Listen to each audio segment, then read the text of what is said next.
Assalamualaikum warahmatullahi wabarakatuh. Nama saya Muhyiddin Muhammad Jailani, NIM 28921502333, mahasiswa S1 Manajemen Universitas Pancasakti Bekasi, akan mempresentasikan tentang Sistem Informasi Sumber Daya Manusia.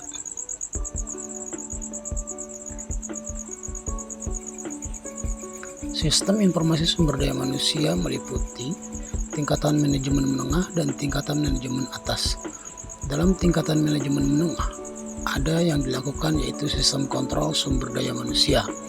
Bagaimana kita menganalisa biaya tenaga kerja, menganalisa kecocokan karir, menganalisis anggaran tenaga kerja, menganalisis kompensasi, menganalisis perputaran tenaga kerja, menganalisis perekrutan, menganalisa efektivitas pelatihan dan statistik penggajian.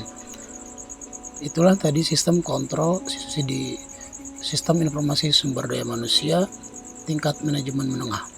Kemudian sistem perencanaan sumber daya manusia di tingkat manajemen atas meliputi perencanaan tenaga kerja, perencanaan penilaian kerja, perencanaan kompensasi, perencanaan pelatihan, dan perencanaan benefit.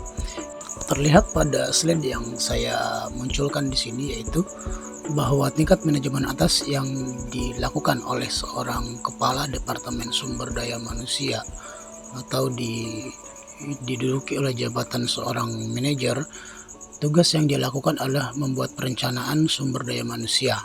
Sedangkan di tingkat manajemen menengah, yaitu di level bawah manajer, diisi oleh seorang pengawas atau supervisor, maka dia bertugas untuk melakukan kontrol sumber daya manusia. Sedangkan sistem informasi sumber daya manusia di tingkat manajemen bawah, yaitu seorang staf, tugas mereka adalah melakukan pelatihan dan pengembangan staffing, yaitu perekrutan, penjadwalan wawancara, informasi pasar tenaga kerja, dan melakukan proses administrasi, penggajian, perhitungan bonus, perhitungan benefit, kehadiran dan jam kerja atau absensi. Kemudian menangani tentang kecelakaan dan kesehatan kerja di lingkungan kerja, kemudian menangani tentang aktivitas kegiatan karyawan. Itulah perbedaan dari level menengah, level atas, dan level bawah. Di sistem informasi sumber daya manusia tentunya berbeda tiap levelnya, dan berbeda juga job deskripsi yang mereka lakukan. Oleh karenanya perlu dibuatkan sebuah sistem informasi agar memudahkan pelaksanaan pekerjaan seorang manajer dari mulai level atas, kemudian diturunkan ke bawah untuk melakukan pengawasan yang dilakukan oleh seorang supervisor, dan kemudian diturunkan kembali ke level staff untuk dilakukan pekerjaan-pekerjaan yang berkaitan dengan sumber daya manusia. Sehingga dengan adanya sistem informasi di Departemen Sumber Daya Manusia, maka proses pelaksanaan pengolahan SDM berjalan dengan baik dan memiliki standar sistem yang sudah ditentukan oleh di sebuah perusahaan yang menangani tentang sumber daya manusia.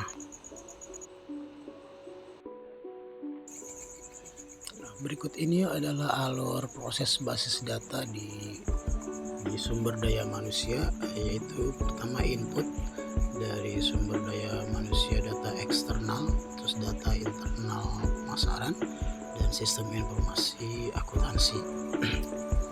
Nanti ditentukan model-model sumber daya manusia yang akan dilakukan, bagaimana pengelolaan basis datanya sehingga menghasilkan output data sistem informasi SDM, yaitu dari informasi perencanaan tenaga kerja, kemudian informasi pengolahan data tenaga kerja, kemudian juga dari nanti pengolahan data informasi mengenai rekrutmen, dan pengolahan data informasi kompensasi benefit, kemudian juga ada pengolahan informasi data lingkungan kerja.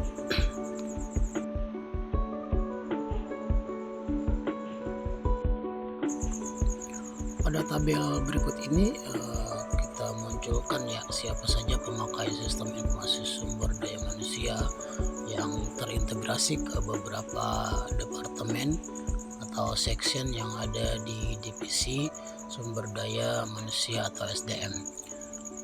Untuk perencanaan sistem informasi ini dapat berkaitan dengan manajer akuntansi, manajer penggajian, dan manajer lainnya, serta manajer-manajer yang ada di SDM, yaitu manajer SDM eksekutif, manajer kompensasi benefit, dan manajer perencanaan, serta manajer hubungan karyawan atau industrial relation.